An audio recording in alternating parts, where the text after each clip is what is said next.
The first time I broke a rule, the ocean didn't just hum. It reached inside me, twisting my bones with a presence I couldn't see. I was alone on the research vessel, miles from land, listening to a pod of whales whose songs felt alive, in a way I couldn't explain. 11 strange rules were taped to the cabin wall, each one a lifeline I'd been warned never to break. And I remember thinking that curiosity was harmless, until the melody shifted, whispering my name in the dark.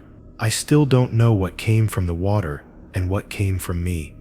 But one thing is certain, the next song could decide whether I survive. The first time I understood the gravity of my work, I stared at the laminated paper taped to the wall and read Rule 1. Never record their songs after midnight. The ocean outside stretched endlessly, black and merciless, reflecting the pale moonlight like a frozen sheet of metal. My hydrophones rested silently on the console, sleek and ominous, and I felt a tension curl in my chest that wasn't just from anticipation. The whales' songs drifted through the water, delicate and strange, each note vibrating in a way that seemed almost alive. I told myself it was just sound, just data, but instinct whispered that it was something more, something older than the ocean itself. Laura, the skeptic on our team, leaned casually against the doorway and said, "You really think a rule like that matters? We're here to study whales, not ghost stories." I tried to force a smile, feeling a shiver crawl along my spine. "It matters more than you think," I replied softly, "and you don't want to be the first to find out why." She raised an eyebrow and walked away, laughing, but the weight of the rule pressed on me like a living thing. Even as I watched her disappear down the corridor, I felt a subtle vibration in the floor, as though the ocean itself had taken notice of my hesitation. That first night, I monitored the pod from the lab, careful not to record after midnight. The whales' songs rolled across the water, beautiful, precise, and impossibly intelligent. I adjusted the frequencies, mapping the melodies, cataloging rhythms, yet every note seemed to probe at the edges of my mind. The ocean felt charged, alive, like it was aware of my every movement. I scribbled furiously in my notebook, trying to capture patterns without capturing the sound itself, but I could feel the lure of recording pulling at me, whispering in a way I could not name. By the second night, temptation had grown unbearable.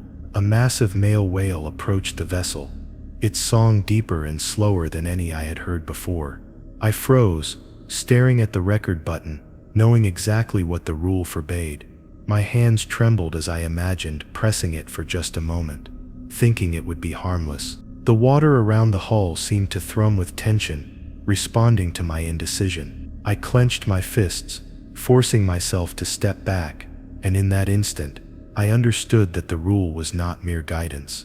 It was survival. Even observing without recording became almost unbearable. The pod lingered unusually close beneath the vessel, circling with deliberate grace.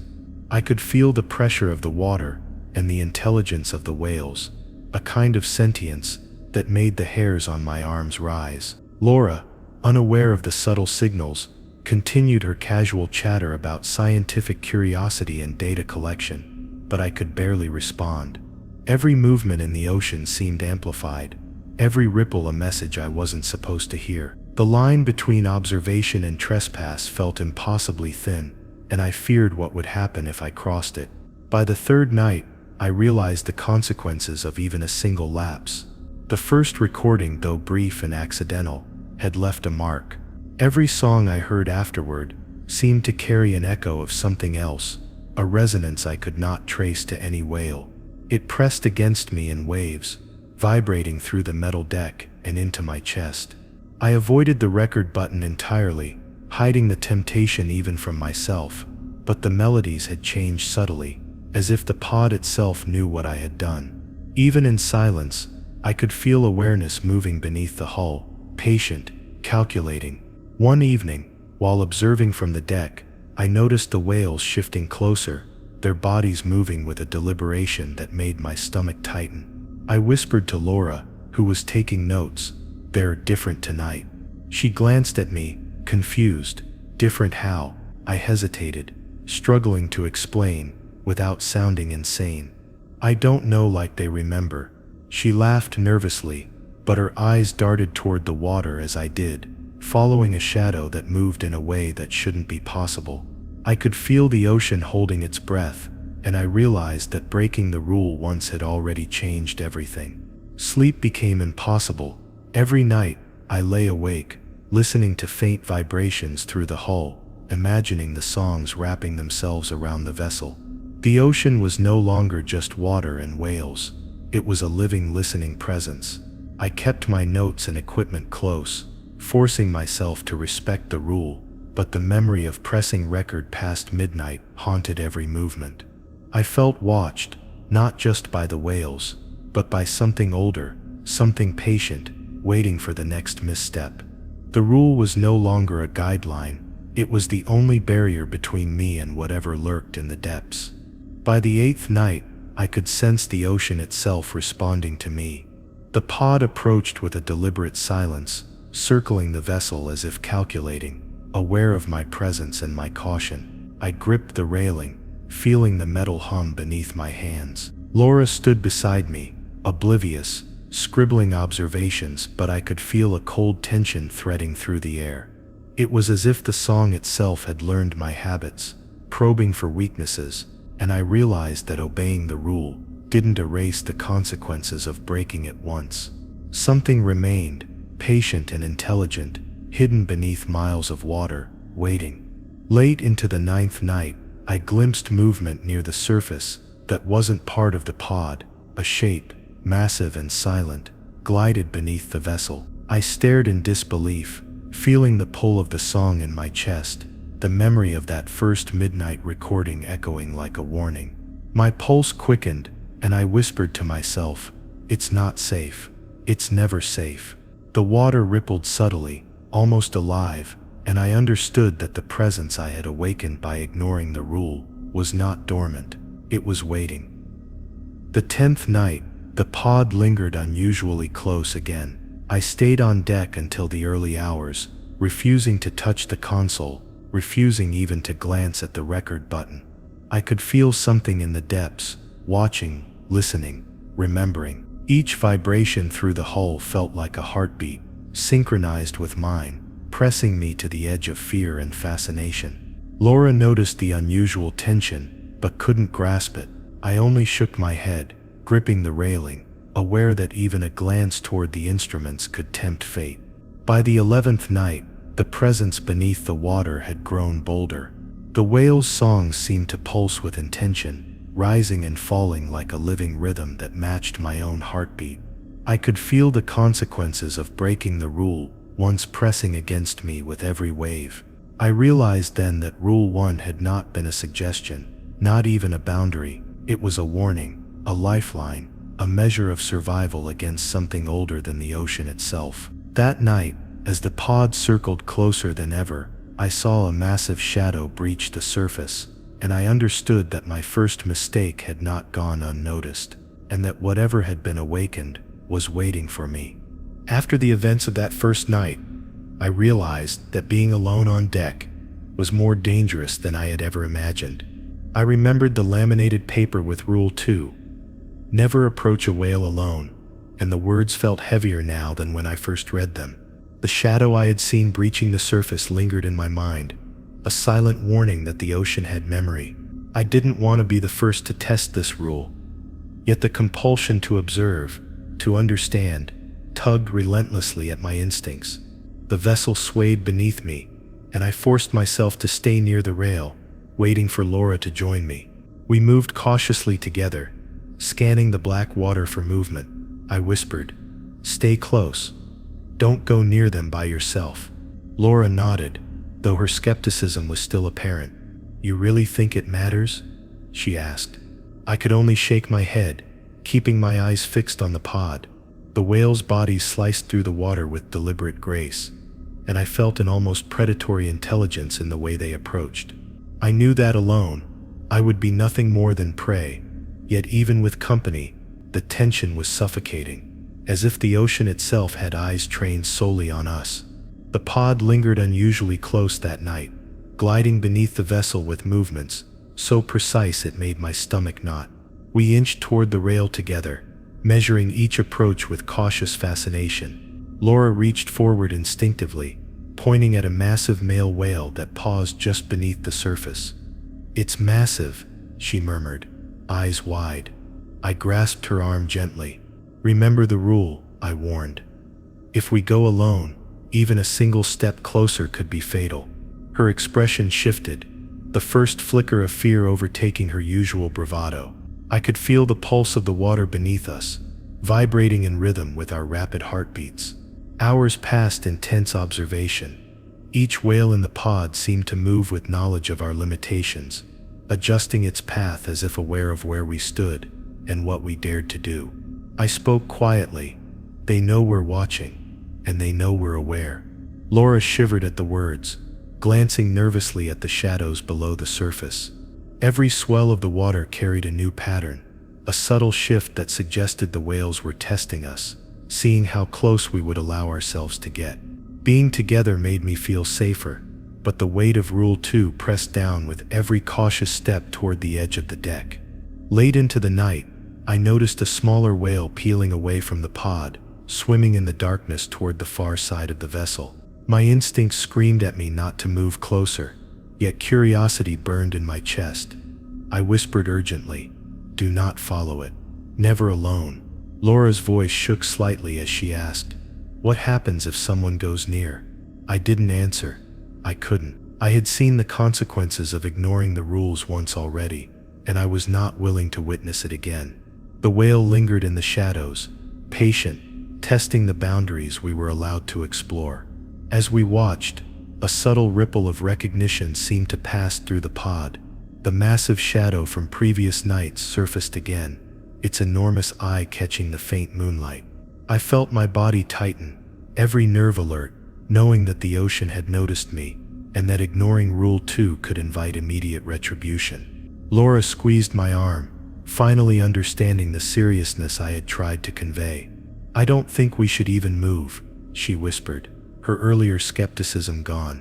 I nodded, heart hammering, as we remained frozen in place, connected only by the shared tension and the realization that isolation was far more dangerous than we had imagined. Minutes stretched like hours as we observed the whale's deliberate movements. The pod shifted in a pattern that seemed both random and intentional, moving closer in some moments and retreating in others. I realized that they were teaching us a lesson in patience, a silent communication about boundaries. Even standing together, I could feel the weight of Rule 2 pressing against my conscience, a constant reminder that crossing the invisible line would carry consequences we might never survive.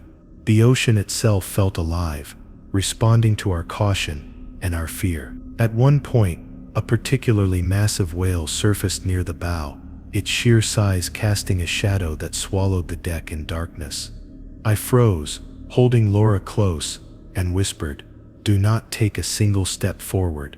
The whale lingered, watching, and I felt the pressure of its presence like a physical force against my chest. I realized then that Rule 2 was not about proximity alone. It was about respect, fear, and awareness.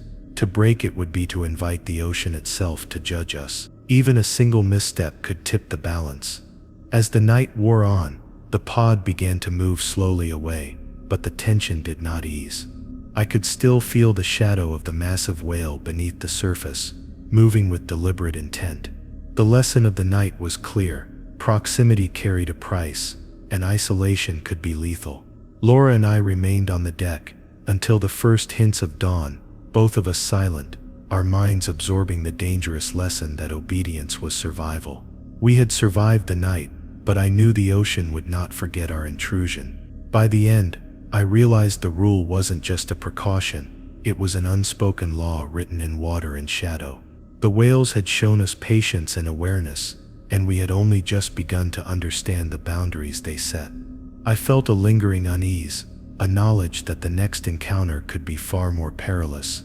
Even together, even careful, the ocean demanded vigilance, respect, and obedience, or it would remind us in ways we could never predict.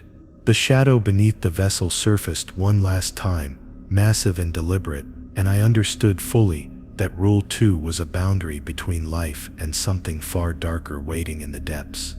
The day after the near encounter with the pod, I stared at the laminated paper and read Rule 3. Never ignore the currents near the deep trench. The ocean stretched endlessly beyond the vessel, its surface deceptively calm, but I knew better. The trench lay hundreds of meters below, a dark void no light could penetrate, and the currents there were unpredictable, strong, and merciless. I felt a chill crawl along my spine as I glanced over the railing. Even without touching the water, I could feel the power beneath me, a reminder that obeying the rules was the only way to remain unharmed. Laura joined me on deck, glancing at the dark expanse with casual curiosity. "It doesn't look that dangerous," she said, trying to lighten the tension. I shook my head, gripping the railing. "You don't see it. Those currents aren't just water. They're a force, a trap. They can sweep a person away before you even realize it." She hesitated, and for the first time I saw uncertainty flicker across her face. The ocean had begun to teach us that observation alone was not enough. Caution and respect for its hidden dangers were essential. We lowered the small research boat into the water, tethered to the vessel, to study plankton patterns near the trench. I felt the tug of the currents almost immediately, subtle yet insistent, like invisible fingers nudging the hull. "Keep it steady," I murmured, adjusting the ropes. Laura tried to take readings, but even the instruments began fluctuating, giving inconsistent signals. The water moved in ways that seemed impossible, folding upon itself, surging toward the abyss with intent. I realized that Rule 3 wasn't a guideline for casual observation. It was a commandment, a boundary we were not to test. As we drifted closer to the edge of the trench, the currents intensified. The boat rocked violently, despite our careful handling, the tether straining with every shift. "This is insane," Laura muttered, gripping the sides, eyes wide. I nodded, feeling a knot in my stomach. "Do you understand now?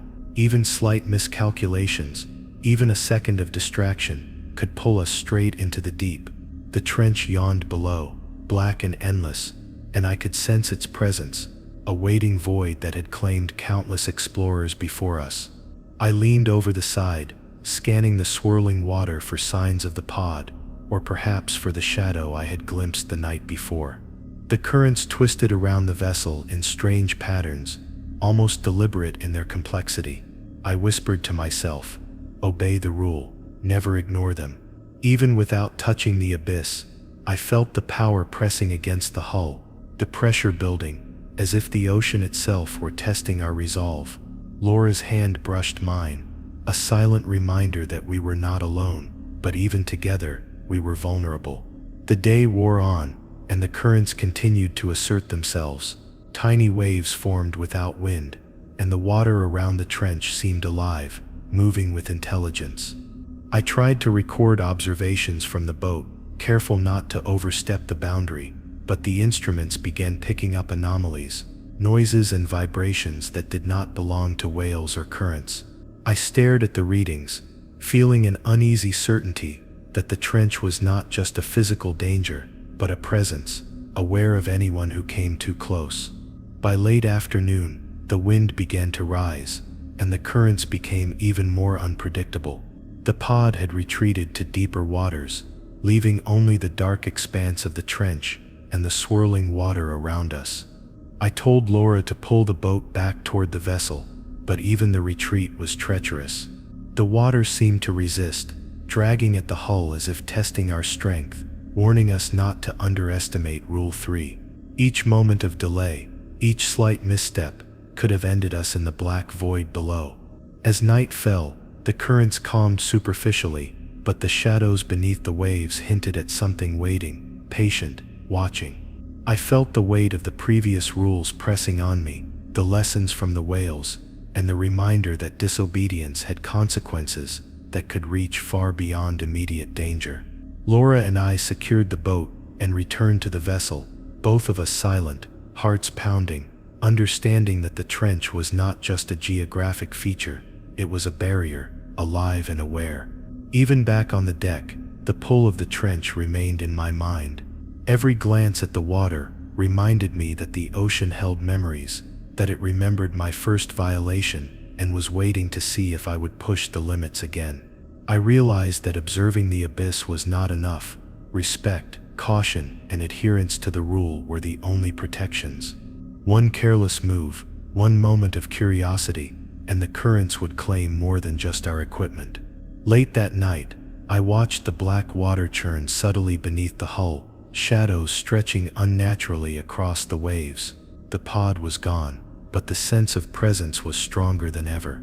I felt the pull of the abyss, as if the ocean were inviting me to test my courage, or punishing me for having broken the first rule.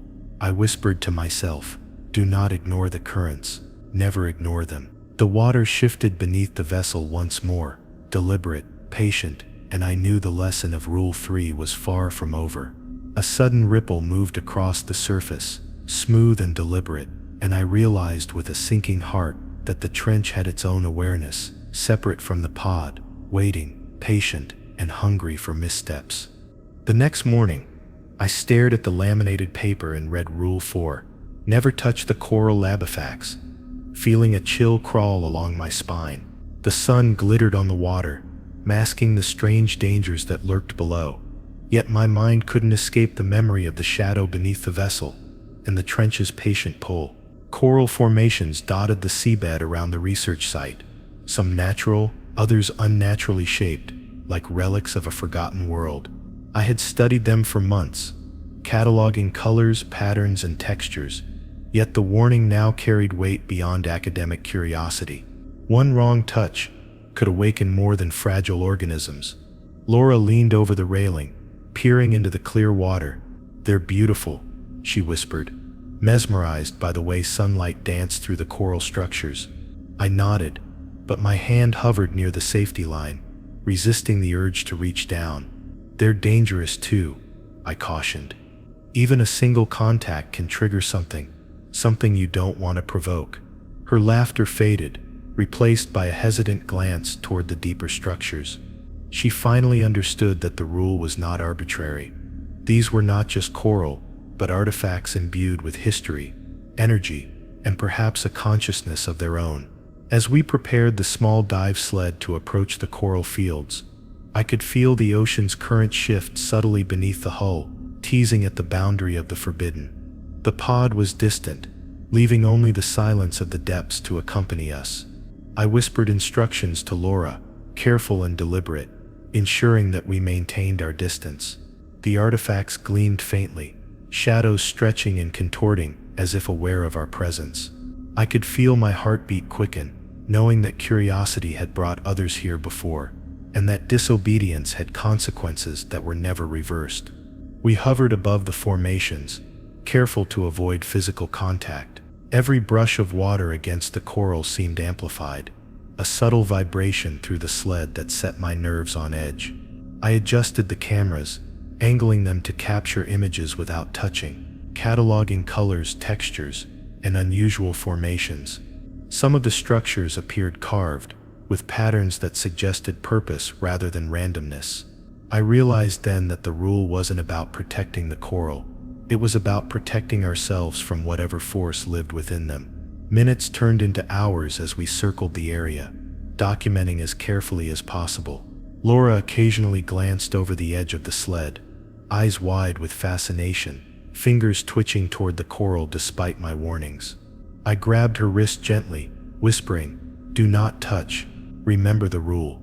Her eyes met mine, and she nodded, finally absorbing the weight of the warning. Every instinct screamed at me to respect the boundaries. The artifacts were alive in ways I couldn't fully understand, and even observation alone carried a subtle unspoken danger. Suddenly, a current shifted beneath us, stronger than anything we had felt before. The sled rocked violently, and I held onto the railing with both hands, heart hammering.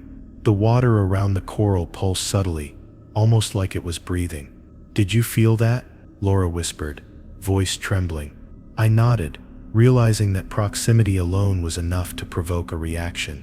The ocean was alive, and these artifacts were a conduit for something older than the whales, older than the trench, patient and aware of anyone daring to approach. The currents began to tug at the sled again, almost testing our limits. I adjusted the tether, keeping the sled steady, but the subtle vibrations seemed to carry intent. I could feel a presence in the water, observing, waiting. Laura looked at me with wide eyes. "It's like it's alive," she whispered. I didn't answer, only focused on keeping us above the coral, understanding that even the smallest mistake could have irreversible consequences. The laminated paper's warning rang louder than ever in my mind, more vital than any scientific observation. As night began to fall, the water grew darker, and the coral cast long, eerie shadows that twisted beneath the sled. The artifacts seemed to pulse faintly, as if acknowledging our presence. I kept the cameras rolling, but I dared not move closer. My fingers itched to touch, to explore, but the rule anchored me. I realized that the first violation of Rule 1 had set the tone. Disobedience had a cost, and Rule 4 existed to prevent a direct confrontation with something far older and more patient than we could comprehend. Laura stayed silent beside me, finally understanding that fascination could lead to catastrophe. The shadows beneath the water seemed to stretch toward the sled, shifting with a rhythm that was not natural. I held my breath, feeling the pull of the ocean and the artifacts, aware that the first touch could awaken whatever slept among the formations. Even at a safe distance, I could feel awareness, intelligence, and intent radiating from the coral fields. Obedience was survival, and curiosity here was lethal. A subtle shift in the water caught my eye. A larger shadow moved among the artifacts, gliding with deliberate precision. I froze, realizing that it had been observing us as closely as we had observed it. The ocean, the whales, the trench, and now the coral. Each warning was a thread in a network of rules that we had to follow to survive. I whispered to Laura, "We leave now, carefully." The sled moved slowly back toward the vessel, but the feeling of being watched persisted, stronger than before. The last glimpse of the trench and coral fields left me with an unease that settled deep into my chest. I understood that the rules were not suggestions, not precautions for the timid, they were lifelines. The presence beneath the water had not been idle. It was patient, intelligent, and aware, waiting for a single lapse to claim what curiosity could not earn.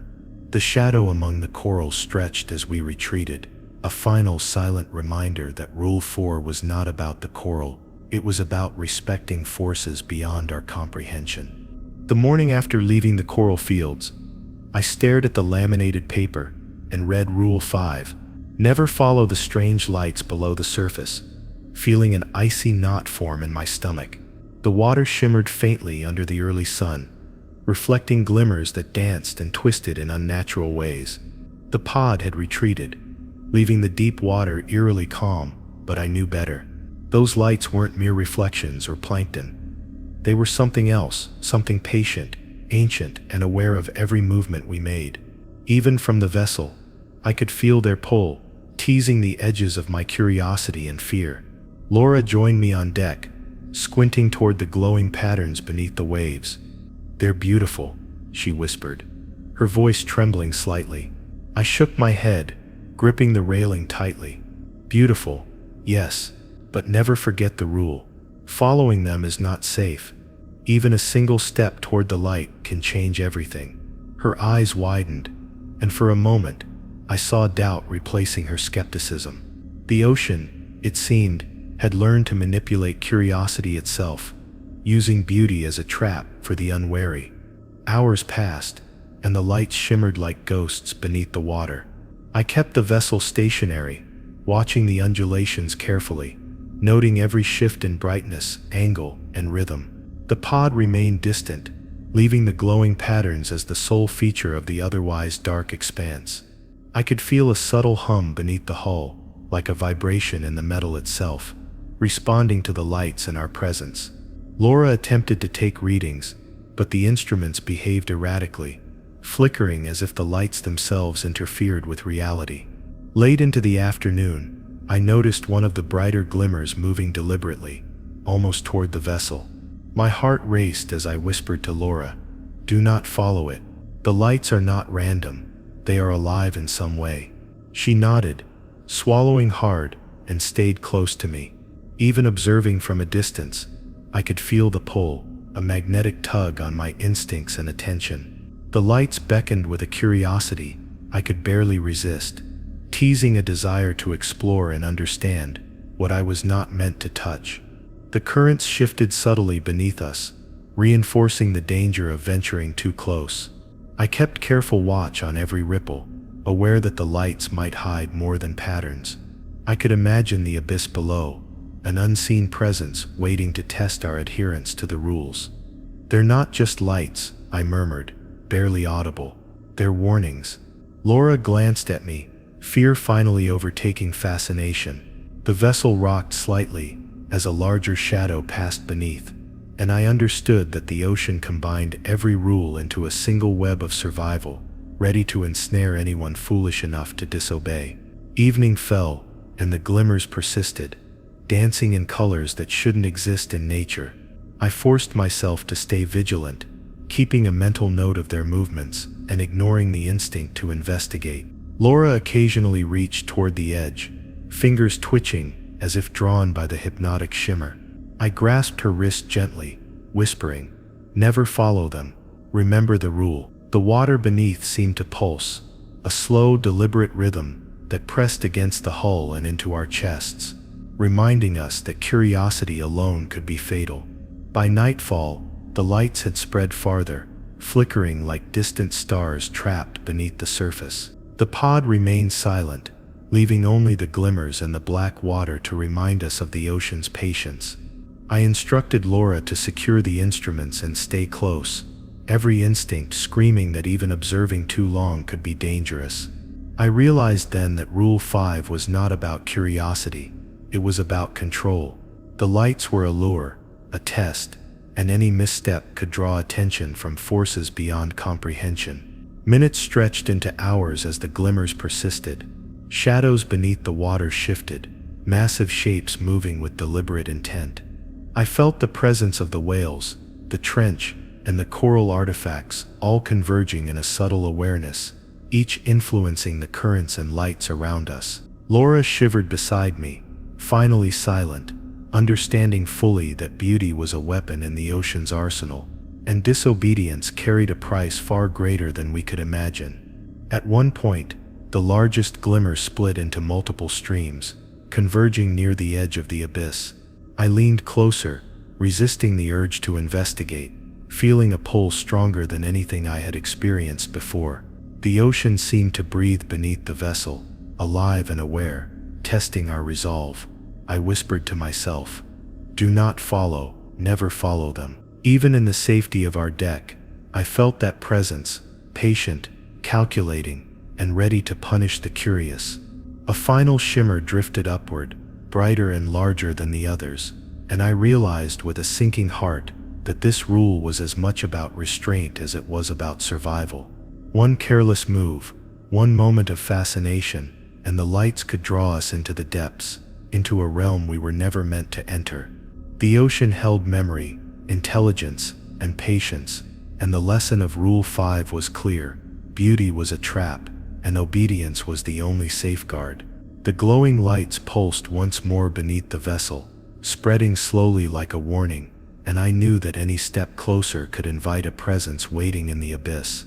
The morning after witnessing the strange lights, I stared at the laminated paper and read Rule 6. Never enter a sunken ship alone, feeling a cold dread settle in my chest. The wreck lay partially visible beneath the water's surface, its skeletal frame rising like a monument from the abyss. Decades of decay had turned it into a labyrinth of shadows, the metal rusted and groaning with every current. I had studied shipwrecks before, but this one felt alive in a way that defied reason. Its hollows and corridors seemed to breathe, waiting silently for anyone foolish enough to enter alone. Laura joined me on the deck, eyes wide as she pointed toward the submerged vessel. "It looks haunted," she whispered, shivering despite the warmth of the sun. I nodded, gripping the railing tightly. "It may as well be." Do not even think about going alone. The rules aren't there to scare you. They're there to keep you alive." She nodded, understanding finally settling in her expression. The shipwreck had a presence, a memory of the countless explorers who had ignored warnings, and it seemed to watch us now, patient and calculating. We prepared our dive gear carefully, tethered together as the rule dictated. The water surrounding the wreck was unusually still, almost too calm, as if the ocean itself had paused to watch.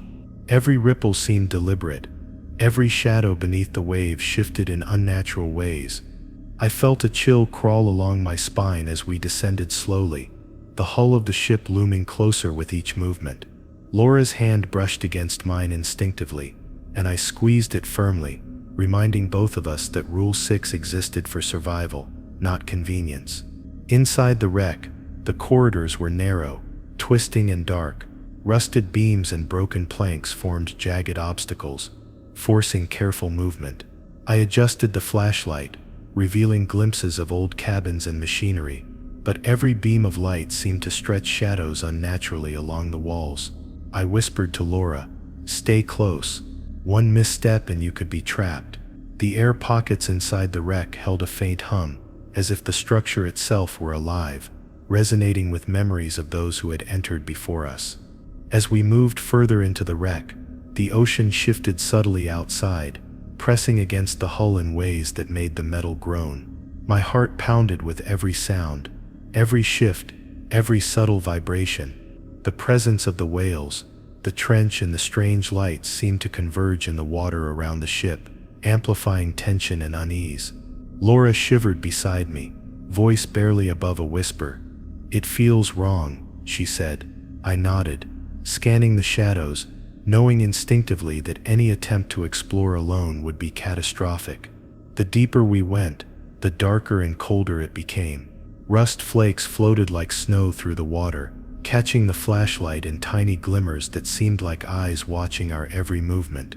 I realized that the ship was more than wreckage. It was a vessel of memory and warning, a sentinel that tested anyone daring enough to enter.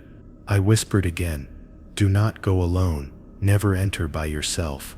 The words felt alive in the water, vibrating subtly against the metal, a reminder that the ocean and the ship were not separate. They were connected, both aware and patient. We reached a collapsed corridor that twisted unpredictably, forcing us to squeeze through narrow gaps. I could feel the pull of curiosity, the desire to explore further despite the warnings, but the rule anchored me. I reached out only to steady the tether, careful not to disturb anything. Laura followed my movements precisely, both of us acutely aware of the silence that pressed down, punctuated only by distant groans of the wreck and the subtle pulse of the ocean outside. It was clear that Rule 6 existed not for convenience, but for survival. Even minor mistakes could be fatal. Suddenly, a faint shadow moved in the corner of my vision, just beyond the reach of the flashlight. My pulse quickened, and I held my breath. Laura noticed it too, whispering, "Did you see that?" I nodded slowly, keeping my focus. The ship seemed to shift subtly, corridors twisting as though aware of our intrusion. I realized that the wreck was a living memory of past mistakes, holding echoes of those who had disobeyed the rule. Every movement we made was observed, measured, and judged by the forces that lingered in the depths. Minutes felt like hours as we continued through the wreck, careful and deliberate. The water outside grew darker, currents pressing gently against the structure, reminding us that the ocean itself was never idle. I could sense the presence beneath the waves, patient, aware, and possibly anticipating a misstep.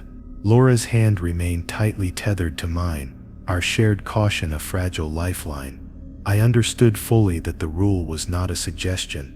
It was a boundary, a lifeline tethered to survival itself.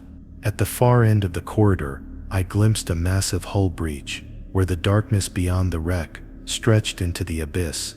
A sudden current swept past, sending rust flakes spiraling like smoke. I realized with a sinking heart that the sunken ship was more than metal and memory. It was a threshold. One wrong move, one moment of curiosity, and the depths could claim us forever.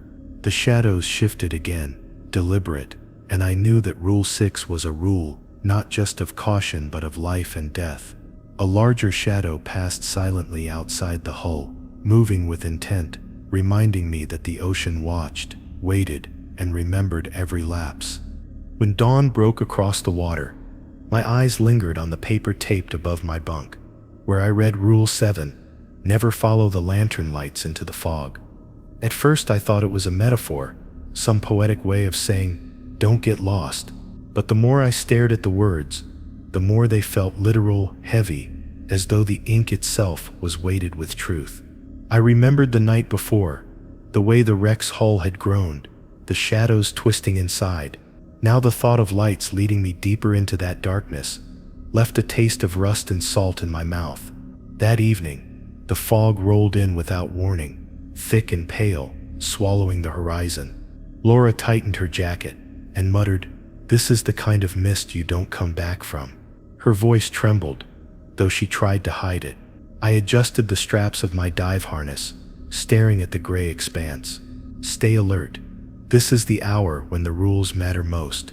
She nodded quickly, eyes darting to the water, where faint ripples shifted unnaturally, as if something just below the surface moved in circles around us. The first light appeared at the edge of the fog, a dim, flickering lantern, swaying as if carried by an unseen hand. Laura gasped softly. "Who would be out there at this hour?" she whispered. But I already knew. My heart sank as I remembered every story I had heard from those who didn't make it back. Lights that promised direction, but led you deeper, until the fog swallowed your breath and your sanity. I whispered firmly, "Don't look too long. Don't move toward it." She tore her gaze away, breathing sharply, as though the light had tried to pull her forward. The fog thickened, dampening every sound, turning the world into a muffled void. The lantern swung again, closer this time, its glow strangely steady, despite the mist. My instinct screamed that it wasn't natural fire, but something older, hungrier. Laura clenched my sleeve. "It looks like it's calling us," she murmured. I shook my head hard. "It isn't calling us. It's luring us." My words fell heavy in the silence, but even saying them aloud didn't sever the pull of that golden light drifting in the gray.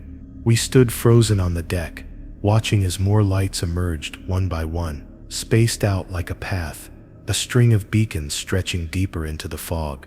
The ocean swallowed the line where water met air, making it impossible to tell whether the lanterns floated or walked upon some invisible path. My breath quickened, chest tightening. I whispered, "Don't count them. Don't try to measure how many." Laura frowned, but when she glanced back at the lights, her lips parted in awe, as if she was slipping into a trance. I yanked her shoulder roughly. "Look away," she gasped, stumbling back, trembling violently. The silence deepened. The lantern swayed gently, moving closer still, and I realized the ship groaned beneath us in warning. The rules weren't just guidance. They were the language of survival spoken by the ocean itself. Every rusted bolt, every whisper of current, was a reminder of what had claimed others before me. Laura steadied her breath, whispering, "What happens if we follow them?" I turned sharply, gripping her wrist. "Then we never come back." Her eyes widened at the certainty in my voice, but I didn't have to explain further. The truth lingered all around us, humming beneath the fog. Minutes stretched unbearably, as the light swayed in silence, testing our will. The mist carried the faintest sound now, soft and low, like the whisper of a distant song. My skin prickled as the melody seeped through the fog, threading into my thoughts. It was not human. It was deeper, fuller, vibrating with something that made the marrow in my bones ache. Laura pressed her hands over her ears, her voice shaking. "It's inside my head," she cried softly. "Make it stop." I gritted my teeth, forcing myself not to listen, but every note clawed its way into my skull. The rule pulsed in my mind like a heartbeat, "Never follow." The lanterns began to shift, circling slowly around the ship, as though curious, weaving a pattern in the fog. Their glow reflected faintly in the water, rippling in golden rings that spread outward, touching the hull like gentle fingers. I whispered to Laura, "Stay grounded. Focus on the deck. Focus on me." Her eyes locked onto mine desperately, clinging to the present as the lights continued their dance. I held her hands tightly, both of us trembling under the oppressive weight of the song. Suddenly, one lantern broke away from the others, drifting closer than before, hovering just beyond the railing. Its glow flickered faintly, steady enough to hold our attention, but weak enough to tempt curiosity. Laura's lips parted, and she whispered, "It looks sad." Her hand twitched toward the railing, and panic surged through me. "Don't touch it," I shouted, yanking her back. The lantern flared suddenly, brighter for an instant, before dimming again, as though it had reacted to my words. My stomach dropped as I realized they weren't mindless, they were aware. The fog pressed tighter, closing the world into a small circle of pale gray and golden glow. My pulse hammered in my ears, my body tense with every flicker of light. Laura clung to me now, whispering, "I can't take this much longer." I pulled her close, steadying her against my chest. "We endure, we outlast. That's all we can do." The lights swayed gently in agreement, or mockery. I couldn't tell which, but their rhythm grew slower, as if testing the edges of our resistance. The minutes dragged into hours, the fog unbroken, the lanterns unyielding.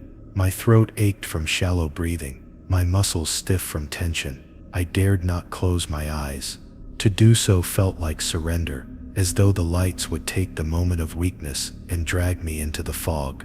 Laura's grip had grown weaker, her eyelids heavy, her will eroded by the steady pull. I whispered into her ear, "Stay with me, stay awake." Her eyes fluttered open, barely, and she nodded. But the lanterns were patient, they had all the time in the world. Then, without warning, the fog shifted. The lanterns drew back slowly, their glow retreating deeper into the mist, fading one by one until only the dark sea remained. The silence lingered heavy, suffocating, broken only by the sound of our ragged breathing. The ship creaked softly beneath us, as though relieved. Laura collapsed against the railing, sobbing quietly into her hands. "I thought I was going to follow them," she whispered. I held her tightly, my chest burning with the weight of truth. That's why the rule exists. It's not about resisting once, it's about resisting forever. But as I looked into the thinning fog, a final lantern lingered at the edge, glowing faintly. Unlike the others, it didn't sway or retreat. It hovered perfectly still, watching, as though waiting for me alone. I had barely slept when the storm hit, the sea clawing at the rig with a fury that rattled every bolt loose. My hands trembled as I sipped cold coffee in the control room, staring at the list of survival rules taped to the wall. My eyes fixed on the one that mattered most now. Rule 8. Never answer when they call your name. I read it again and again, forcing the words into my mind like armor. It seemed simple, but nothing here ever was. On this rig, even silence could mean the difference between life and being claimed by the deep. It began with whispers. At first I thought it was the storm itself, wind cutting across the broken metal, ropes groaning against pressure. But then the sound shifted, curling through the walls like smoke, softer, deliberate, a voice. My voice. From the hallway behind me, I heard it. My name, spoken as if by someone who knew every breath I had ever taken. Daniel. It wasn't loud, just close enough to pierce my chest. My mug slipped, crashing to the floor, but I didn't move. I gripped the edge of the console until my knuckles whitened, whispering to myself, "It's not me, it's not real." "Don't answer." Laura burst into the room, pale, eyes wide with terror. "Did you hear that?" she demanded. Her voice quivered, though she tried to keep it steady. "It said my name." She stopped short, staring at me as though hoping I'd tell her she imagined it.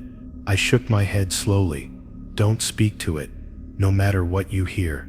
Her lip trembled as the rig moaned under another wave, water smashing against steel like thunder. But behind the storm, the voices returned, familiar tones, gentle, coaxing.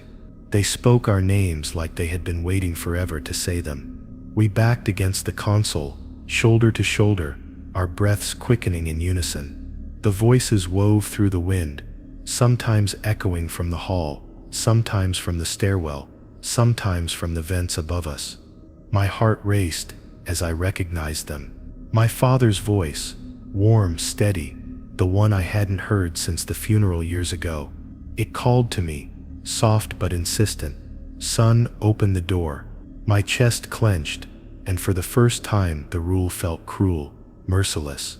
Every part of me wanted to believe it was real, that somehow he was here, reaching across the sea to find me.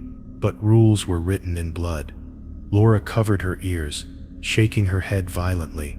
"It sounds like my mother," she whimpered. Her hands trembled as she pressed them against her skull. "I know she's gone, but it sounds like her." Her eyes flicked toward the door, wet with tears. "What if it really is?" I grabbed her wrist firmly, pulling her gaze back to mine. "Then it wouldn't need you to answer. It would already be here." "Don't give it your voice," she swallowed hard, nodding, but the doubt in her eyes cut me deeper than the storm outside. The rig creaked as the storm pressed harder, lights flickering overhead, shadows bent strangely in the corners, stretching longer than they should. Then the voices grew sharper, louder, pressing against the walls. They spoke in unison now, my name, her name, over and over, rolling like a chant through the steel. Each syllable vibrated in my bones. "Daniel, Laura, Daniel." The sound tightened around my skull until I felt like screaming. Laura's nails dug into my sleeve. "I can't take this much longer," she cried, her voice breaking. The storm seemed to pause for an instant, as if listening, and then it happened. My own voice answered. I didn't speak, but I heard it, the exact tone of my breath, the precise rhythm of my words, echoing through the rig. "I'm here." My blood froze. Laura gasped, her eyes darting to me in horror. "That wasn't you," she whispered. My throat locked. No, the walls seemed to tremble with the weight of the mimicry. Whatever was in the fog wasn't just calling our names, it wanted us to believe we had already answered. The air thickened, heavy with salt and iron, and the storm outside grew eerily quiet. The voices shifted again, softer, pleading, "Please, just once. Let us in." The way they spoke, tender and broken, pulled at every instinct I had to comfort, to respond. My father's voice cracked like it had when he told me goodbye. My mother's laugh, faint but unmistakable, rippled through the hall. I clenched my jaw so tightly it ached, whispering through gritted teeth, "It isn't them. It will never be them." Laura pressed her forehead against my shoulder, tears soaking my shirt. "But it feels like them," she sobbed.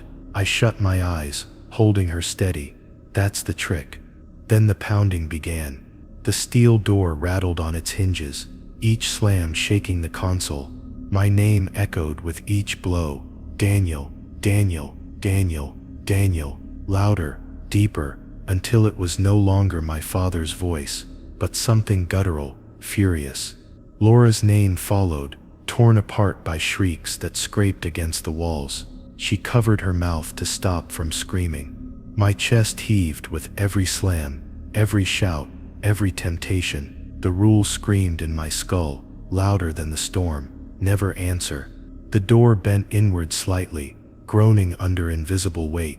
The air stank of brine and copper, as though seawater seeped through unseen cracks. Shadows writhed along the floor, stretching toward us like searching hands.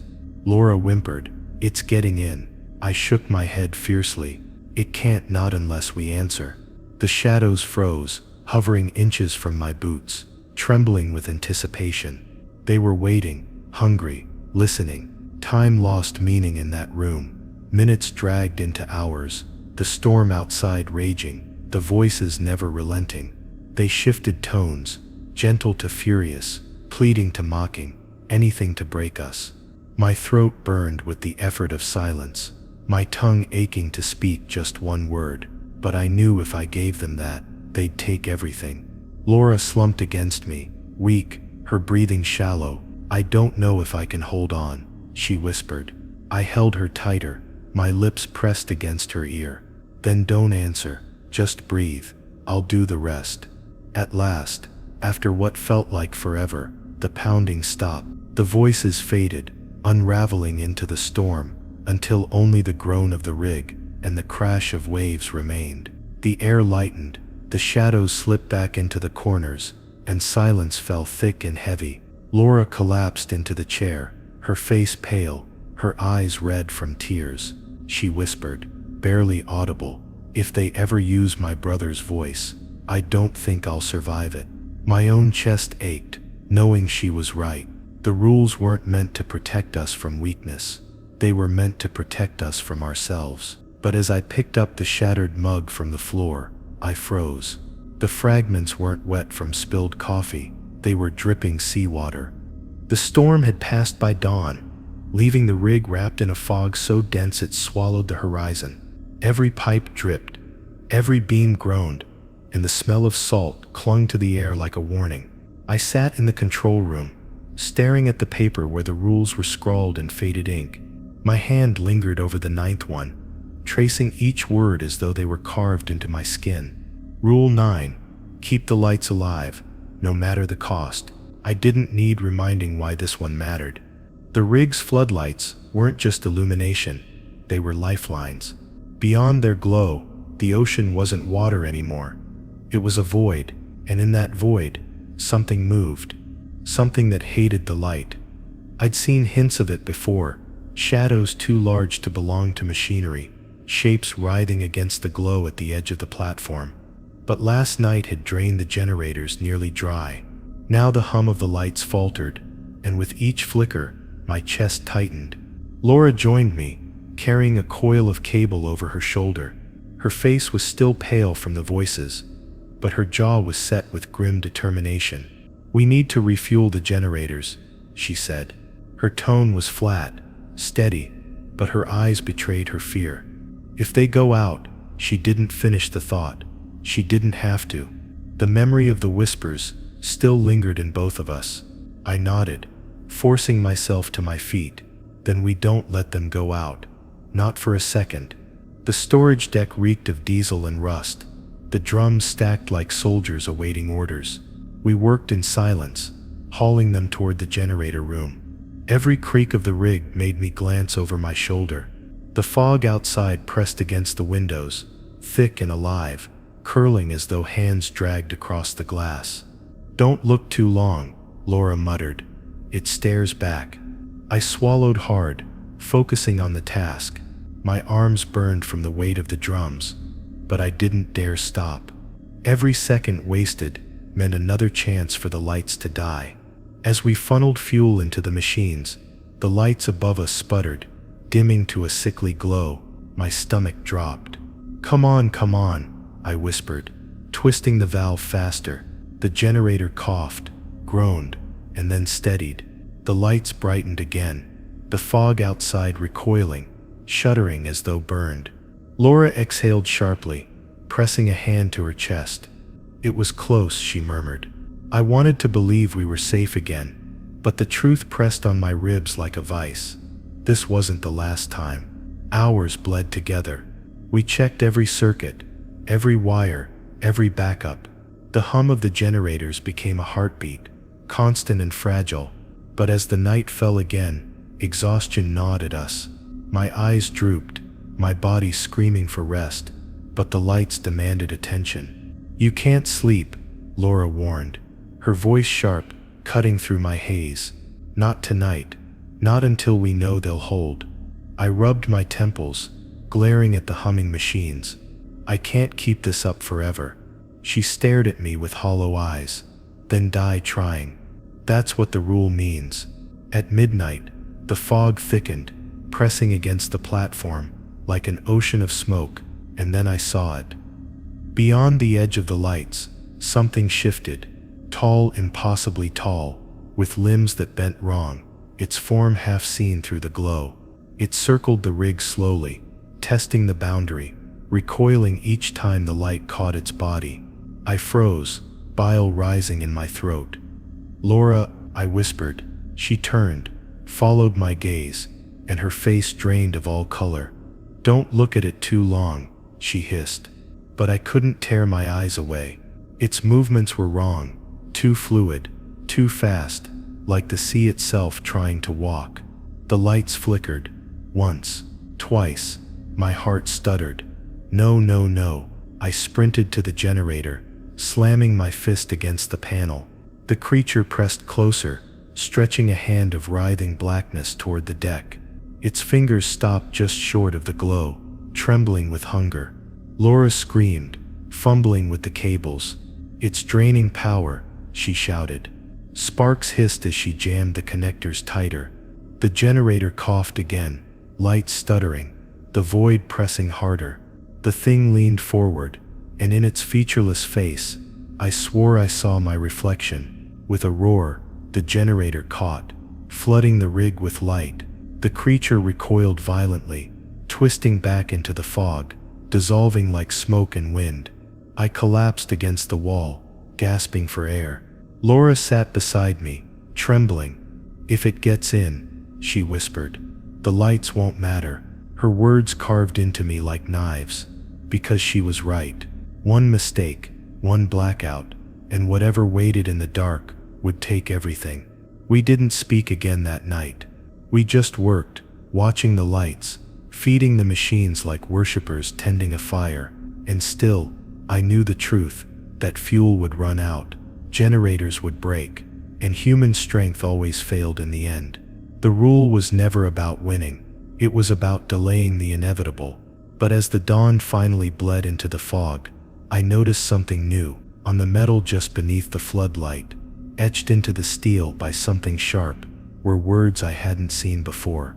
6 letters, deep and uneven, as though carved by a trembling hand. Out soon. When I first read the final rule, my stomach twisted with unease.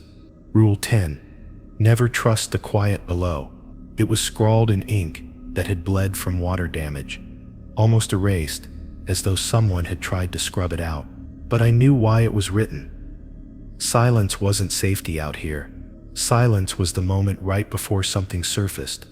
And on the rig, silence had teeth. The morning after the words "out soon" appeared etched on the steel, I moved through the platform with an uneasy rhythm. The lights still held, but the generators hummed with strain, their voices deeper, slower. Laura hadn't spoken much since last night. Her eyes were ringed dark, lips pressed thin, as though she was holding back something she didn't want to admit. The fog hadn't lifted, not fully, but the ocean below looked deceptively calm. The waves lapped gently against the legs of the rig, and for a second, I almost felt relief. Almost. "You're hearing it too, aren't you?" Laura finally asked, breaking the silence as she adjusted the dials in the control room. Her voice was low, brittle, like she didn't want the air to carry her words too far. I paused, listening. That was the problem. There was nothing to hear. No creak of metal, no cry of gulls, no groan of machinery, just the hum of the lights above us. I swallowed hard. "Yeah," I said. "It's too quiet." She turned toward me, fear plain on her face. "That's what the rule means. It's not the noise you watch for. It's when everything stops." We moved together to the observation deck. The ocean stretched endlessly into the mist, the water's surface like glass, black and unbroken. My reflection stared back at me, pale and ragged. I hated that reflection. It always looked more tired, more hollow, as if something in the deep was wearing me like a mask. "Don't look too long," Laura muttered behind me. I forced my gaze away. Hours passed. The silence pressed harder, heavier, until my ears rang with the absence of sound. The rig felt like it was holding its breath. Then faintly, the first noise returned, not natural, not welcome. It was a slow thudding, like a massive heartbeat, deep beneath the water. The metal deck vibrated under my boots. With each pulse, Laura grabbed my arm. "It's awake," she whispered. I didn't ask what she meant. Some things didn't need questions. The thudding grew louder, steadier, as though whatever lay beneath was rising. The floodlights glared into the fog, their beams stretching over the black water, but no shape emerged. Only ripples broke the glassy surface, circling outward like something enormous was shifting below. I felt the urge to cut the power, to dim the lights and pretend we weren't here, but the rules bound me tighter than chains. To break them was worse than death. That night, the quiet broke in a way I will never forget. We were in the generator room, tightening bolts, checking fuel. The hum of the machine was our only comfort when suddenly it cut off. Not a flicker, not a cough, just gone. Silence swallowed us whole. My breath caught in my throat. I turned to Laura, but she was already moving, hands fumbling for the switches. "Keep them alive," she hissed. "Don't let the dark in." I slammed my palm against the restart, praying, cursing, begging the machine to roar back. The silence grew thicker, pressing against my eardrums until they ached. Then from outside came a sound I'll never erase. A groan, low, ancient, metallic yet alive, rising from the ocean's belly. It vibrated through the rig, rattling the beams, shaking loose rust and dust. I knew then that something vast and patient had been waiting for us to make a mistake. The generator sputtered, coughed, and then roared back to life. The lights flared so bright, it blinded me for a second. When my vision cleared, Laura was staring out the porthole, frozen. Her lips moved soundlessly, and then she whispered, "It was right there." I joined her, my eyes scanning the black water. For a heartbeat, I saw it too. A shape impossibly huge, sinking back into the depths. A curve of a back, ridged like jagged rock. An eye, round and pale, glancing up at the lights before it disappeared. Neither of us spoke for hours after. The silence was broken, yes, but it wasn't a comfort, it was a reminder. Because the ocean didn't roar, didn't scream, didn't thrash, it had only looked. And the way it looked at us, it wasn't hunger, it was patience. By dawn, I was ready to collapse. My body shook from exhaustion, but my mind replayed the sight of that eye again and again. Laura sat across from me, her face blank, eyes bloodshot. She finally broke the silence. "Do you think the rules end at 10? I blinked at her, confused. "What?" She leaned forward, her voice trembling. "What if there are more? Ones no one wrote down, because they didn't live long enough to. What if Rule 10 is just the start?" I didn't answer. I couldn't. Because deep down, I felt the same dread curling in my chest. The rules weren't protecting us anymore. They were just marking time until something finally came through.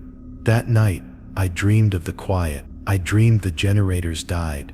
The lights went black, and I stood on the deck, staring into the void. And from that void, something vast rose, dripping and grinning, its shadow stretching across the sky. When I woke, the sound of silence still lingered in my ears, like a promise. And when I stumbled to the control room, there was fresh writing on the wall where no hand should have reached. Carved deep into the paint, letters uneven but deliberate, Rule 11. I never wanted there to be a Rule 11. The first 10 were terrifying enough, each carved into me by nights of fear and days of sleepless vigilance. But when I stumbled into the control room and read the new line gouged into the paint, Rule 11, never open a door that knocks twice, a chill swept through me so cold I thought my bones might crack. The worst part wasn't the message itself. It was the way the grooves were still fresh, flecks of white paint curling at the edges, as if the hand that carved it had only just stepped away. I touched the letters with trembling fingers. They weren't written in pen or marker. They were cut deep, carved with something sharp. A knife? A nail? Or something else entirely. Laura was still asleep in the bunk, slumped against the wall with exhaustion, so I kept silent. My heart thudded with the sickening realization that this wasn't just a rule passed down from long-dead workers. This one was new. Someone or something was still writing. When she finally stirred, her voice was hoarse. "What's wrong?" she asked, squinting at me. I stepped aside so she could see the wall. Her expression collapsed into horror. She shook her head slowly, whispering, "No, no, there aren't supposed to be more. 10 was the end." I wanted to comfort her, but my mouth was dry. I couldn't form words, because in that moment, something small but impossible happened. The sound of knuckles rapping against metal, clear as day, echoed down the hall. 2 sharp knocks. Nothing more. We froze. Neither of us breathed. The air grew heavy, hot, suffocating. Then silence again, thick and unnatural. Laura's hand clutched mine so tightly her nails dug into my skin. Neither of us dared to move. Finally, after what felt like hours, she whispered, "It can't be real, it can't." But I had heard it, so had she, and the rule was already etched on the wall. For the rest of the day, we stayed in the generator room, every light on, our nerves stretched thin. Every creak of the rig felt like a fist against the walls. My mind replayed the knocks over and over. Just 2, never 3. Why 2? What waited behind that second knock? I almost wished it had knocked again, just to break the tension, just to prove it was something ordinary. But it didn't. It was patient. By nightfall, exhaustion dragged at my eyelids, but fear kept me wired. Laura paced, muttering under her breath, eyes darting to the doors as though expecting them to rattle. I forced myself to focus on maintenance, anything to keep my mind occupied. I tightened bolts, checked gauges, but all I heard was the phantom echo of those 2 knocks. Then just past midnight, it came again. 2 knocks, slow, deliberate, this time at the bunk room door. Laura let out a broken sob. I pressed my finger to my lips, begging her for silence. We stood there, frozen in the dim light, staring at the thin metal door that separated us from whatever waited outside. My legs felt like lead. I wanted to run, but where? There was nowhere safe on the rig, no way off. The knocking didn't come again, just those 2, then silence. We didn't sleep that night. Instead, we sat huddled in the corner, waiting for the dawn that never seemed to come. At some point, Laura whispered, "What if it's not trying to come in? What if it's trying to get us to come out?" Her words made me nauseous, because deep down, I felt she was right. The following day was worse. The fog thickened until the world shrank to the rig, and nothing more. The sea was invisible beneath a blanket of gray, and through that curtain, the knocks followed us. Not constant, but sporadic. Sometimes at the storage hatch, sometimes at the observation deck door. Always 2, never 3. Always waiting. By evening, Laura snapped. She shot up from her chair, fists clenched. "We can't just sit here like prey," she spat. "What if it's nothing? What if this is just another way the rig messes with us? Another hallucination, another trick?" She moved toward the bunkroom door, the same one that had knocked last night. My heart leapt into my throat. "Don't," I hissed, blocking her path. "You saw the rule, you know what happens when we break them." Her eyes blazed with anger and terror. "Then what? We just die here, listening, waiting for it to get in on its own." I didn't answer, because she was right in a way. Waiting was killing us. But the rules weren't guidelines. They were law. Breaking them didn't mean risk. It meant certainty. That night the knocks came again. Not once, not twice, but twice. And then again, an hour later. Twice more, at another door. Twice more, at the hatch to the sea ladder. Whatever was out there was growing impatient. Sleep was impossible. I sat rigid, clutching the wrench like a weapon, even though I knew it was useless. The silence between knocks was worse than the knocks themselves. It stretched too long, like the world was holding its breath, like the ocean itself leaned against the rig, listening. At some point near dawn, I drifted into a half-dream, my head heavy with exhaustion. And in that dream, the door did open. I saw a shadow slip inside, impossibly thin, long-fingered, faceless. It didn't walk. It slid. And when it leaned close, I woke with a start, sweat pouring down my neck. the silence pressing in tighter than ever. Laura was gone. The bunk beside me was empty, the blanket tossed aside. Panic surged through me. I staggered to my feet, calling her name, my voice breaking. No answer.